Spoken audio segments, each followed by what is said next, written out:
Hello everyone and welcome to another Formula 1 Manager 22 video. This episode is all going to be about the facilities management. So I'm going to try and break down what the facilities management is, the kind of benefits you'll get from it, how much things cost, and kind of the impact that they have on you, your finances, the team morale, staff morale, the ability to gain more experience on race weekends, etc, etc. So you'll go in to the facilities management, which is sort of the fourth from the end on the right at the very bottom. The facilities. Here you will see the car development facilities, the staff facilities, and the operations facilities. So let's go in and talk about the car development first. I am in the process of upgrading an item, so you'll see this. So the factory is where the race ready car parts are manufactured, so this will affect how many car parts you can manufacture at once, and the development speed as well. You have to manage the condition of these as well. So if the condition is a lot lower, so if you don't put any money into it to refurb it, for example, the condition goes down, the effectiveness is reduced, and you obviously won't get the benefits from that. So if you go into the factory, you can see here, as the facilities age, their condition and effectiveness decrease. Refurbish a facility back to the cutting edge to improve its condition and boost effectiveness up to 100%. So there's a few different things you can do here. Obviously, you can wait and see, and as time goes on, as you go through race weekends, the condition of it goes down and down and down, making it less effective, less useful to you and your team.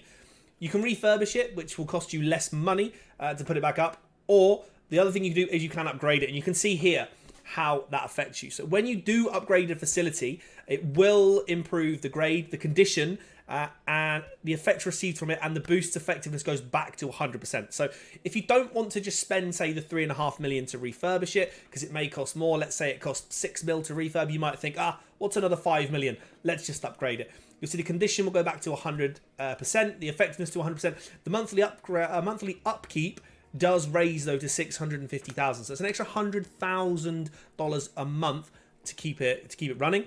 However, the car part manufacturer goes up to 4, and the development speed goes up to 12%. So a big increase in speed. You also get one extra item as well.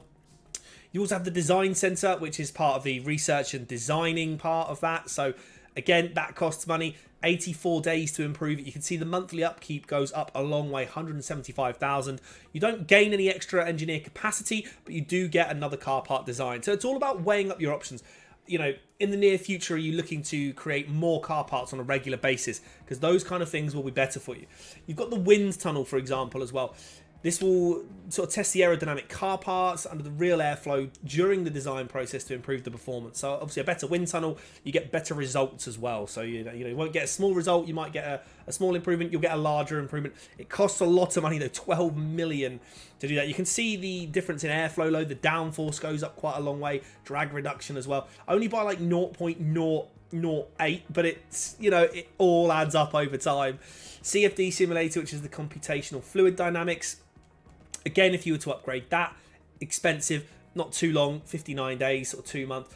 That obviously gives you the upgrade as well. So the facilities management, I won't go through everything there, but you can go to the staff management next. So this is the one that I am upgrading, which is the team hub. So this provides the space for the staff to take a break and study their craft. It boosts the morale, boosts your team attractiveness. Now, team attractiveness can determine which drivers you can negotiate contracts with, how likely you are to concede as well. And then there's obviously the weekly experience gain for your staff, which helps them gain more experience because you can train your engineers and staff members. Got the scouting department. If you improve that, you'll gain an extra scout.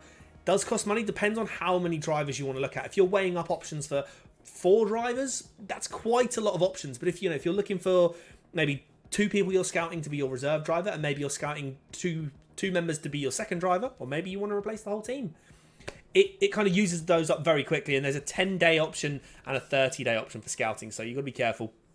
Race simulator helps boost the experience for your drivers, which obviously is a huge important part. Only 4.9 mil, only 28 days as well, but it does boost it quite nicely. So there's plenty to go from there. Then you go on to the operational side of things. Now, the operations facilities, more important for your sort of board confidence, team attractiveness. You do also get facility bonuses. Again, these kind of things are more for kind of getting in new drivers when you might want to do this in the build up to the end of the season when you want to make some driver changes potentially. The weather center is quite a big one as well. It starts off at level 1 here when I'm Red Bull, But if the accuracy is quite important for that. So if you go to races where it might be wet and dry on a weekend, you want those kind of really accurate forecasts. I don't have that yet. You've got silly things like a helipad. Helipad costs you only 480,000, but it gives you a bit of extra team attractiveness, which again helps you to get people in.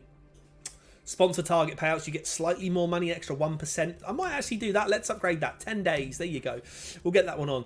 Memorabilia room, which helps with the staff and the drivers' morale. So if you've got drivers that are maybe struggling with morale, consider doing something like this. It's a 7-day thing. I'm going to do it because I've got both my drivers are on OK.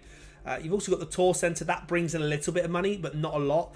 You can see it brings you an extra 6,500 a week. It's not a lot, but it does pay for itself. Does make profit. We're going to upgrade that as well. So we'll get a lot of upgrades there. Hopefully that kind of makes sense to you guys with the facilities management. It's not too difficult to understand. However, you've got to spend that money wisely. Bottom right there, you've got 52.9 mil left. So if I was to go in, and look to improve something in the car development, let's say I wanted to improve my factory, that's 11 million. That's a big chunk of money. So you've got to spend it wisely. You could always, invest a lot of money in one area and not others, but that's up to you guys to explore. Hopefully a little brief overview of facilities management has helped you understand a little bit more what to expect. Do leave a thumbs up, do some comments if you have enjoyed the video, and I'll see you again soon.